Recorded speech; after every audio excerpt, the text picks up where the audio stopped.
Gordón, candidata por la libre postulación a la presidencia de la República. Está con nosotros César Ruilova, también abogado, parte de este programa.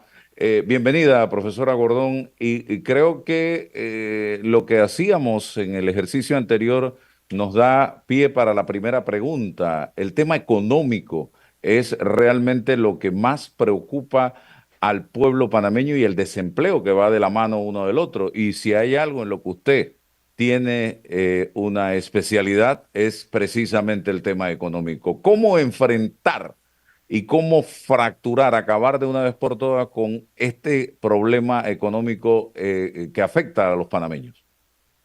Sí, buenos días, gracias por la invitación. Me gustaría hacer un comentario sobre el instrumento que acaba de compartir el señor Domínguez.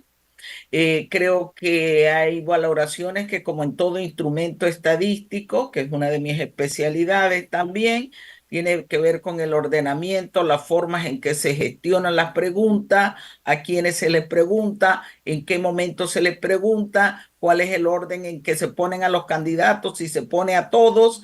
Y solo creo que tenemos que ir más aterrizados porque hay contradicciones. Dice, la gente quiere un cambio, sin embargo cuando hay las valoraciones, se mantienen en papeletas y dupletas que son los que ya han estado, porque todos han estado, salvo Maribel Gordón.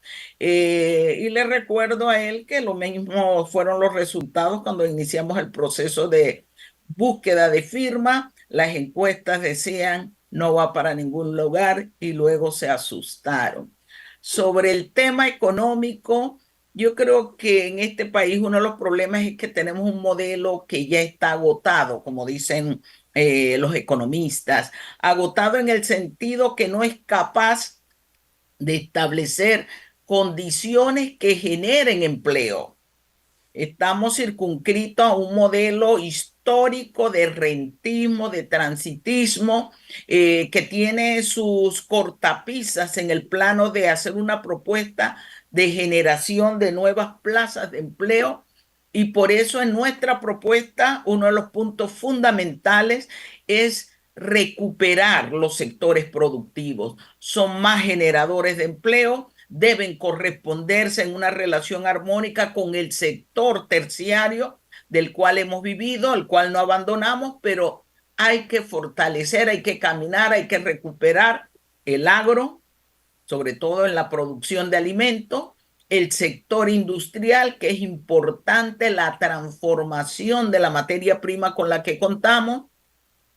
Hemos planteado caminar hacia la agroindustria como un elemento fundamental también del desarrollo y plantear algo que creo que es un escenario importante, valorar investigación, desarrollo, innovación. Y en ese sentido hemos señalado que todo este tema de la logística en Panamá tiene que estar en función de la economía nacional también. Siempre se pone al servicio de, pero no al servicio de los panameños. Eso nos debe permitir establecer polos de desarrollo en las áreas provinciales y desconcentrar lo que viene siendo el proceso económico que está en pocas manos, pocas actividades económicas, cinco, y está en pocas regiones. Entonces, una propuesta de generar empleo a partir de del dinamismo de los sectores productivos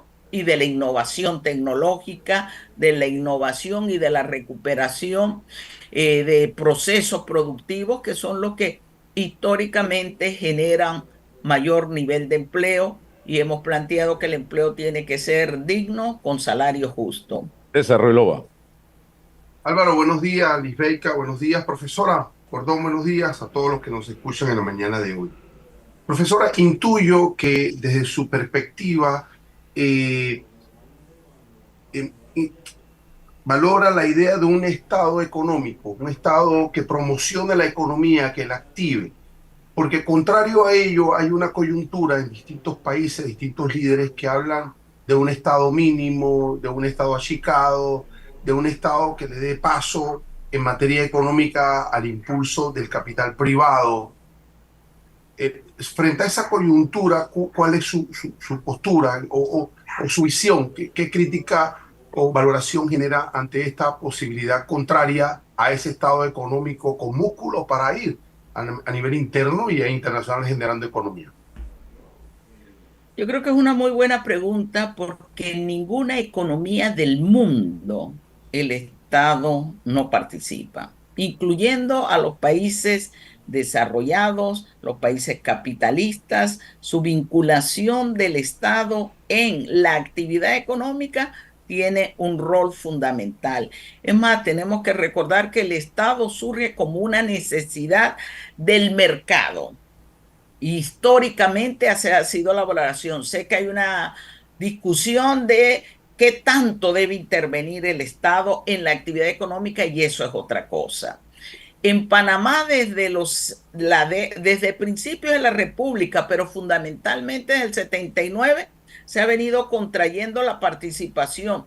Y cuidado, un Estado más chico no significa un Estado que no es más represor. En Panamá hemos vivido esa experiencia en los diversos niveles. Yo creo en la necesidad de que algunas acciones, servicios, actividades tienen que estar en las manos del Estado. ¿Por qué? Porque representa la posibilidad que tiene el pueblo panameño de que se atiendan necesidades fundamentales. Desde el punto de vista de la teoría económica, y se aplica en muchos de los países, incluyendo países desarrollados, los sectores estratégicos están en manos del Estado, porque implica una garantía de su seguridad nacional. Creo que lo que tenemos que hacer es ordenar inversión pública, inversión privada e inversión extranjera. ¿Ordenarlas en qué sentido? ¿Dónde las requerimos? ¿Cuáles son las condicionantes, como hace el resto de los países, para atraer esa inversión? Y uno de los puntos es que la inversión extranjera tiene que estar focalizada en algunas áreas geográficas donde la demandamos. Tiene que estar dirigida a generar empleo y capacidad de promover, de capacitar la fuerza de trabajo para que nos quede valor agregado. Tiene que estar condicionada a un periodo estricto y no puede atentar contra el desarrollo nacional, contra el desarrollo sostenible. Entonces, ¿hay una valoración de la inversión? Sí. La necesidad de inversión pública, indudablemente, porque tenemos que recordar que mientras el criterio de la inversión pública es rentabilidad social, el criterio de la inversión privada, ya sea nacional o extranjera, es rentabilidad financiera. El Estado, el gobierno, tiene una responsabilidad y esa responsabilidad tiene que ver con la posibilidad de que la gente tenga acceso a los más elementales recursos para una vida que propenda hacia la dignidad. Me estoy refiriendo al tema de la educación, el tema de la salud, el tema del acceso al agua potable, como garantías de derecho. Y esa es la visión que nosotros hemos expuesto en nuestro plan para la vida digna. Sí, profesora, ustedes plantean también la necesidad de una transformación total en materia constitucional a través de una constituyente originaria, es lo que tengo entendido.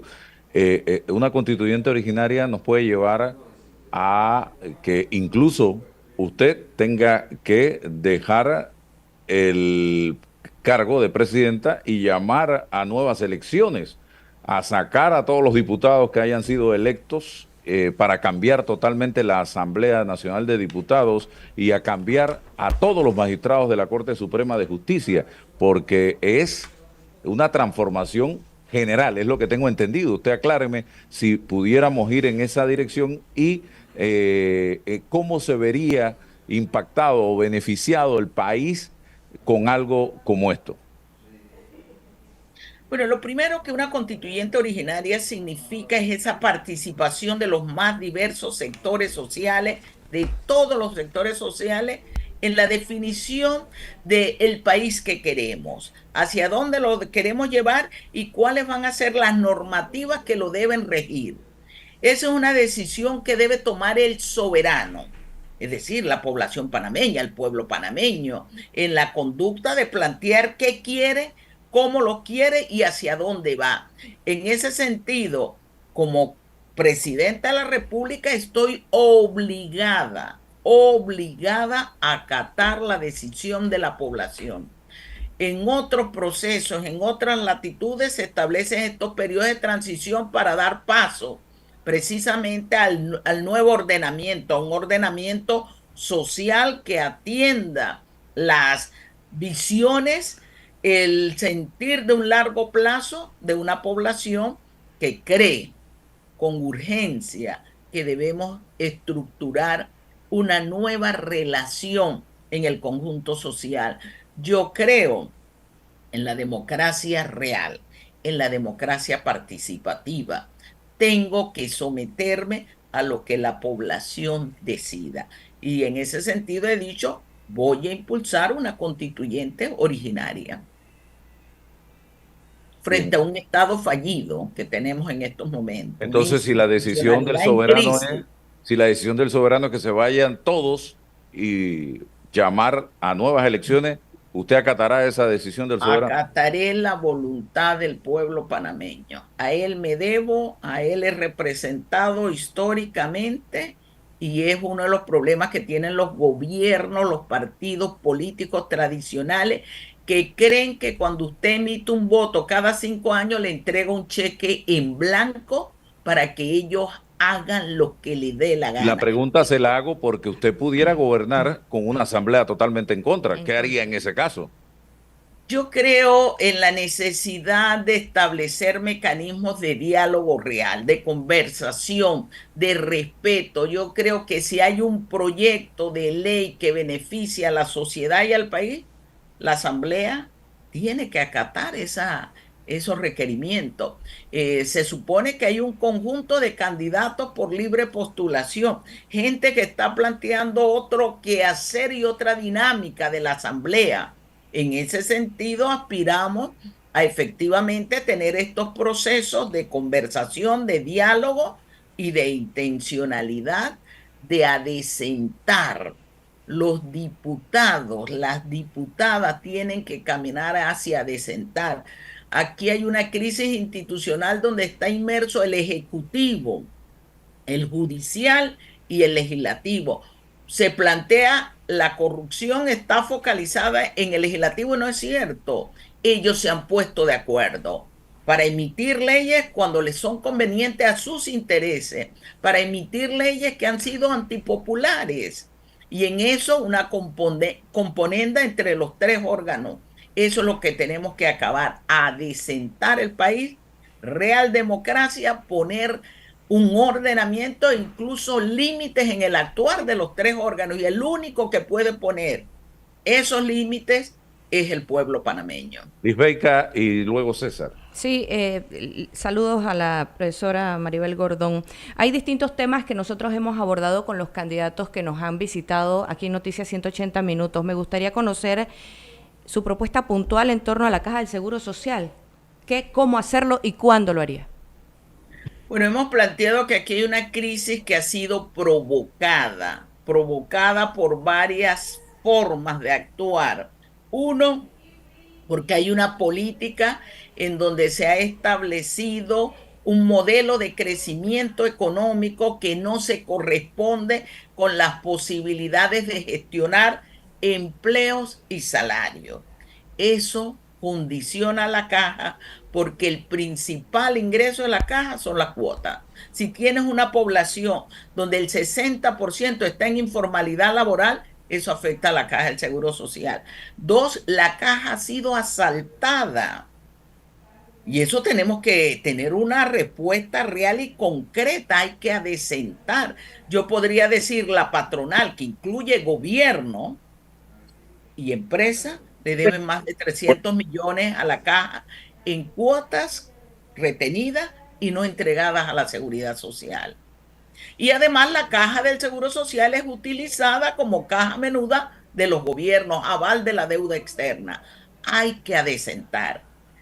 Se plantea con recurrencia las famosas medidas paramétricas. Dicen tenemos que aumentar edad, aumentar densidad, aumentar los requisitos para la jubilación y reducir pensiones. Las paramétricas son recurrentes, ya lo hemos dicho, no resuelven el problema. Por ahí hay un candidato que dice, salvamos la caja en el 2005. Yo quiero decirle a ese candidato, y él lo debe saber, que en el 2008 condenó el programa solidario, le cerró su fuente de ingreso, pero se mantuvo los gastos que deberían proveer ese sistema. Eso no tiene racionalidad social, solo favoreció privatización de recursos de la Caja del Seguro Social. Las medidas paramétricas empobrecen a la población en edad adulta mayor, luego de haber generado riqueza para este país, y condena al país. Hay que señalar que uno de los mecanismos más propicios para una mejor distribución de los ingresos es la seguridad social. Nuestra percepción, seguridad social como derecho. Para ello, creemos necesario regresar al sistema solidario, inversión productiva de los recursos de la caja del Seguro Social y no especulativa. ¿Por qué productiva? Genera empleo, genera salario y por ende cuota. Creemos en la necesidad de que se establezca un fondo adicional que permita a la caja del Seguro Social para los programas de invalidez, vejez y muerte poder cubrir el hueco que crearon en el 2008 estos gobernantes. Hemos sido claras. La propuesta de la seguridad social, ¿por qué no la sometemos a referéndum? Llamemos a la Para que se población. necesitan 60.000 millones de dólares para pagarle hasta el último jubilado del plan solidario.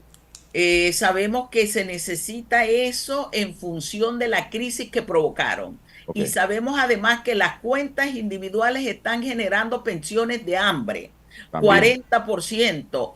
¿Qué es lo que pretendemos? Que de cada $100 se lleven menos de $40, Eso que va a es la ser otra propuesta que crisis hay porque en se las nos va a cuentas venir encima. individuales. Esa va a ser otra crisis. Ahorita no hablan de eso, pero eso va Porque a ser no ha una salido bomba. de manera natural ningún pensionado a través de lo que son cuentas individuales. Ese es uno de los problemas. Aquí se dice se salvó, aquí se profundizó la crisis y se condenó al pueblo panameño a no tener el acceso a pensión. Eso no es posible en ningún país. Cuando hablamos de seguridad social, tengo que entenderlo como inversión. Aquí quiere verse como gasto. Cuando hablo de seguridad social, tengo que verlo como rentabilidad social. Aquí quieren verlo como rentabilidad financiera para los grupos administradores de pensiones. Ese es el concepto equivocado. La población tiene derecho a pensiones dignas. El Estado debe garantizar un manejo adecuado. Y por eso digo, hay que adecentar la caja. De teléfono. Tenemos que César, comprometernos con establecer la seguridad social como derecho de todas y todos. Yo no puedo condenar a mi juventud a que no se va a pensionar, que es lo que está pasando en estos momentos. César. De ustedes va alguien a acompañarnos. César Ruilova, ¿está ahí? Profesora Gordón, generalmente cuando... Sí, estoy aquí. ¿Me escuchas? Sí, alto y claro. Profesora Gordón, cuando hablamos del administrador, del ejecutivo, solo pensamos en el presidente de la República, pero es una No lo corporación escucho. llamada No, gabinete. no te escuchamos bien, César. Parece que hay una interrupción Y aquí siempre cuando- pienso en la idea de que No, existen no he ministerios, escuchado. entidades autónomas. César, no te escuchamos bien la Sí, pregunta. ahora sí, Ahora, ahora sí, sí, ahora sí, a ver. ahora sí, Sí, sí, ¿me escuchas? sí, alto y Bueno, claro. profesora Gordón, sí, siempre cuando hablamos del Ejecutivo pensamos en un presidente administrador de forma unitaria, pero es una corporación llamada gabinete. Y pienso en los ministerios, pienso en las entidades autónomas, semiautónomas. Y mi análisis, mi conclusión es que no hay planificación allí. Ahí no se planifica. No se planifica, hay competencias superpuestas de un ministerio, dependencias sobre otro, un ministerio de la presidencia que maneja agua, maneja lo otro, existiendo IDAN. Entonces eso es un caos total, una planilla abultada. ¿Cuál es su visión en la reingeniería de la administración pública. Fíjense, profesora, que no hablo todavía del proceso constituyente, sino en medio de esta estructura de la burocracia que mantenemos y que lo que estamos haciendo es creando más ministerios y más burocracia. ¿Cuál es su visión concreta? Sí, nosotros hemos planteado la necesidad de transformar, de cambiar la conducción, la gestión del Estado. Uno de los puntos fundamentales es el que usted bien ha señalado. Hemos perdido el horizonte a partir de una política económica que dijo que no teníamos que planificar. Y la pregunta es hacia dónde vamos como país. ¿Cuáles son nuestros objetivos de corto, mediano y largo plazo? Y eso es importante y fundamental. Entonces, creemos en un proceso planificado que permita actuar ordenadamente. La planificación demanda algo, sería mi segundo punto de transformación, el presupuesto nacional. Para poder actuar desde el punto de vista de la gestión, yo requiero disponer de recursos. Panamá tiene recursos que han sido derrochados, producto de la corrupción imperante y galopante, producto de ver al Estado como una institucionalidad para el negociado y donde no pasa nada producto de la impunidad. Yo creo en un presupuesto nacional con perspectiva de género que establezca la disposición de los recursos a partir de los objetivos nacionales y sociales. A partir de allí priorizo. Todo gasto suntuario debe ser eliminado. Yo no veo cuál es la necesidad de que un funcionario público de rango tenga que tener dietas, viáticos, cuando no está ejerciendo ninguna función adicional para la cual se le ha contratado, por la cual el pueblo panameño le paga. Entonces, es parte del adesentamiento. Yo no veo por qué tenemos que cubrir sus gastos de celulares, de transporte en muchos casos. ¿A qué funcionario público se le paga eso? Solo a una cúpula que abulta el presupuesto. Yo creo que la planilla crece en términos monetarios por los compromisos que adquieren los gobiernos con familiares, con copartidarios, con amigos, con socios. Y es lo que tenemos que acabar con Usted ella. habla, Hay un conjunto de funcionarios públicos a los que no se le hace justicia. Ayer decía, más del 70% de los funcionarios públicos ganan $2,000 y menos a pesar de tener años y años de estar allí. La mediana en el sector público está en los $700 y allí hay un conjunto amplio de funcionarios. Un salario mínimo que a los funcionarios públicos no se le incrementa desde el 2015. Sin embargo, llega el hijo, llega el primo, llega el sobrino, llega el copartidario y está con emolumentos de $3,000, $4,000, $5,000 sin ejercer función. Eso hay que acabarlo, hay que cerrarlo. Pero no es lo que han hecho los gobiernos. Todos los gobiernos abultan monetariamente la planilla con esos nombramientos. usted Pero eliminaría después se ministerios, culpa al usted eliminaría funcionario. ministerios entonces, profesora. Estoy hablando de planificar. La planificación implica un ordenamiento ordenado, consciente de hacia dónde vamos. Yo creo que hay institucionalidades que deben ser traspasadas los recursos que son necesarios a las instituciones que deben ejercer la función. Y en ese sentido he hablado del despacho de la primera dama. Debe ser cerrado. Aquí se trata eso como caridad. Es uno de los lugares que se utilizan para los subsidios, los auxilios económicos que a quienes se le han entregado. Mientras que se le niega al joven, al niño de escasos recursos, las posibilidades y las oportunidades de tener acceso a salud y educación. Y si no, tengo que ir a pedirla como caridad, cuando esos son recursos producto de impuestos que paga el pueblo panameño. Los Profesora. recursos allí deben de ir al Ministerio de Salud, al de Educación, al Ministerio de Desarrollo Económico y Social. Entonces hemos creado en algunos momentos burocracia, pero también existen algunos ministerios que son necesarios, pero solo está la estructura burocrática. No hay Profesora, planes, usted habló no de hay impunidad recursos. y viene a la mente, hoy tenemos a un expresidente de la República, condenado a 128 meses de cárcel, a pagar una multa de 19.2 millones de dólares y a devolver las acciones de el medio que adquirió precisamente y que lo tiene con esta condena, que hoy debe quedar en firme.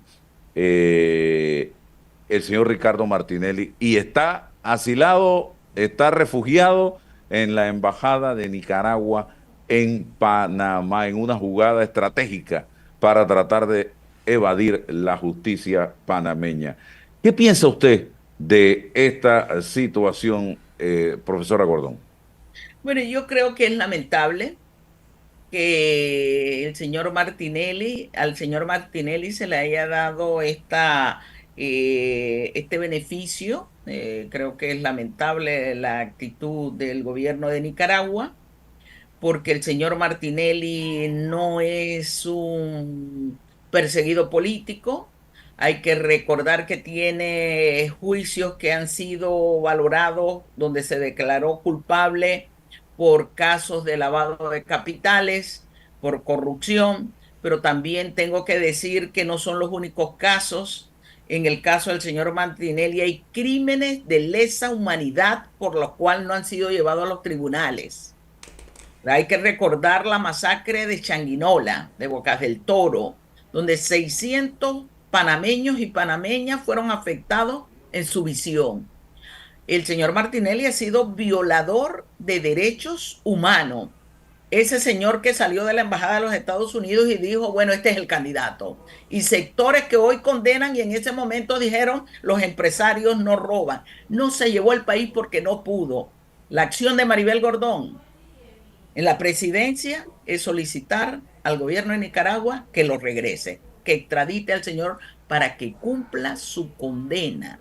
Y yo he Pero, dicho, ¿usted cree no que debe deben dar el haber país salvoconducto? por cárcel. ¿Usted cree ¿Perdón? que usted cree que se le debe dar el salvoconducto para que viaje a Nicaragua? Claro que no, pero hay eso que el señor Domínguez llamó beneficiados con la salida de Martinelli, que lo están rogando, que los están gestionando y a los cuales le conviene. Ese es el problema, que aquí hay dobles discursos. Frente a eso quieren que se lo den, a pesar de los casos de corrupción, de violación a derechos humanos y de crímenes de lesa humanidad. Mi discurso, mi planteamiento es coherente, que se quede y no país por cárcel.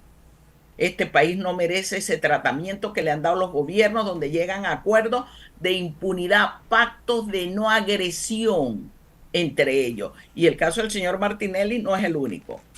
¿Qué mensaje le enviaría usted al sector empresarial de este país que quizás tenga cierto temor de que Maribel Gordón llegue a la presidencia de la República? ¿Cómo se manejaría usted con el sector empresarial y productivo de Panamá? Soy panameña, pretendo impulsar un plan para la vida digna. He dicho que allí caben todos y todas. Al sector productivo está en mis prioridades, al igual que la micro y pequeña empresa, y por ende entiendo los requerimientos de esta micro y pequeña empresa que demandan una población con poder adquisitivo para poder realizar ellos lo que hoy denominan los emprendimientos. Con el sector empresarial estoy planteándole, miremos a Panamá. Panamá requiere pasar de solo crecimiento y caminar al desarrollo. El desarrollo económico implica crecimiento económico, sí, pero con bienestar humano. Es una propuesta al cual he llamado al sector industrial también como una base fundamental. Creo en la necesidad de impulsar proyectos de inversión pública, pero también de promover la inversión privada y la inversión extranjera en las áreas que definamos como de desarrollo nacional y social. Abierta al diálogo, me he reunido con ellos, he conversado y yo soy franca. Les he dicho mi visión, mi planteamiento, mi propuesta de país, que es el plan para la vida digna, bienestar, desarrollo, democracia, participación, respeto a todos y todas, identidad cultural, ambiente sano y no destrucción de la naturaleza, de los recursos.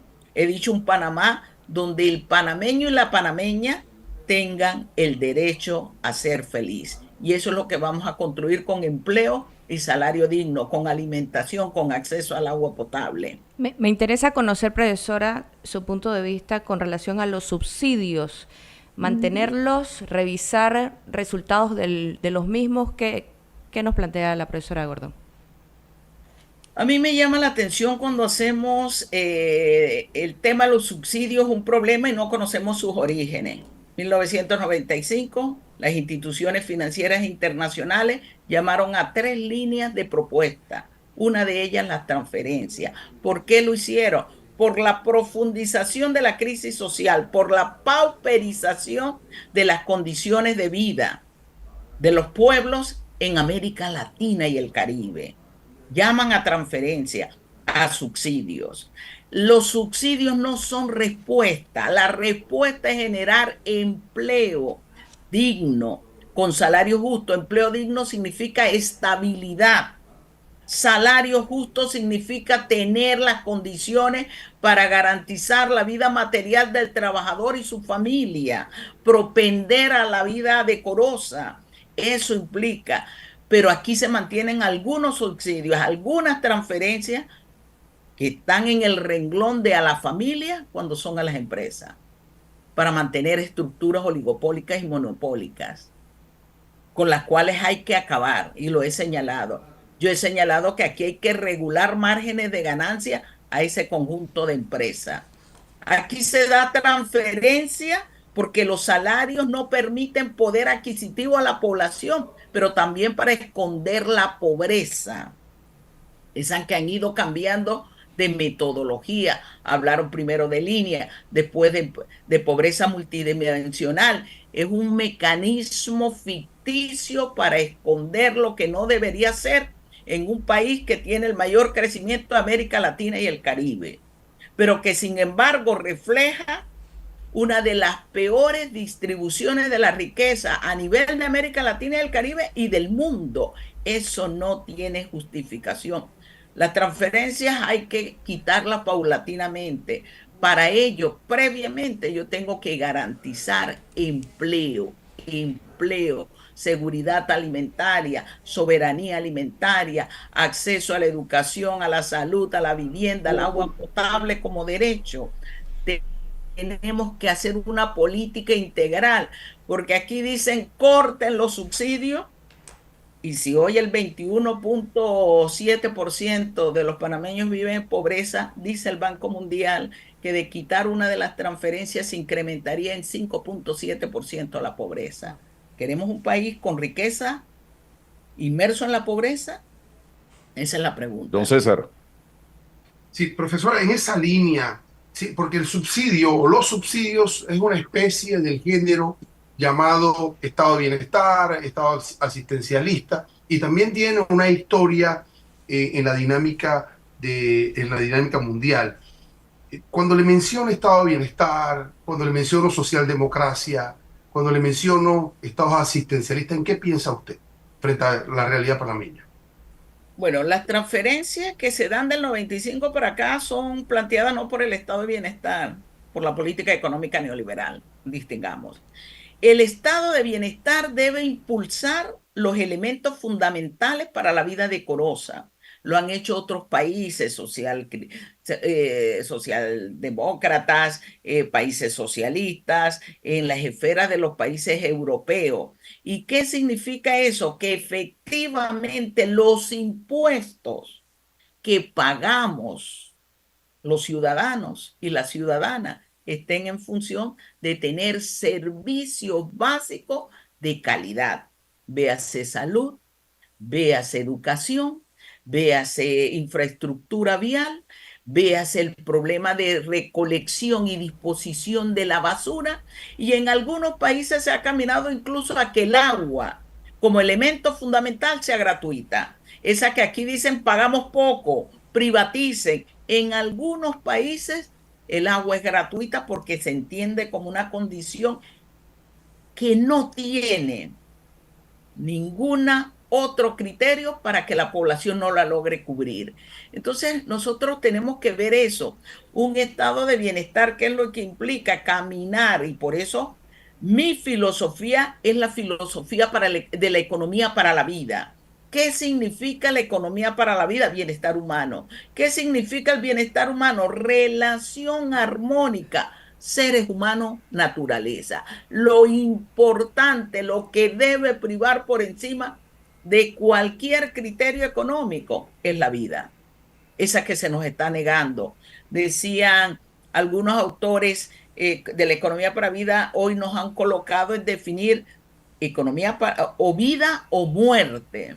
Maribel Gordón, el plan para la vida digna, nuestra propuesta, elige vida, vida digna. Bueno, profesora, muchísimas gracias. Espero volver a compartir con usted porque hay muchos otros temas que nos interesa seguir abordando para que la gente sepa elegir, votar no, elegir el próximo 5 de mayo en beneficio de los grandes intereses del pueblo panameño. No votar por lo que diga una encuesta, sino por el análisis que hagamos de cada uno de nuestros candidatos. Gracias, profesora. Así es, Álvaro, gracias por la oportunidad. Estamos seguros que al igual que pasó en la recolección de firmas, ya nuestro proceso está en marcha, el tren es imparable, estamos en un proceso de visita comunidad a comunidad en función de la inequidad que existe en el financiamiento público electoral. No llegamos al 2% del financiamiento, estamos en 1.3%. No llegamos a $1.000.000 versus otras candidaturas que tienen 21, 19, es decir, es totalmente inequitativo, pero dignidad frente a chequera. Disculpa, pero casilla 11 el 5 de mayo. Nada que disculpar, usted está aquí precisamente y ya estamos en campaña, casilla 11 el 5 de mayo. Así es. Gracias, Gracias. profesora. Gracias, profe. Luis Gracias. Beica. Hasta luego. Así es, nosotros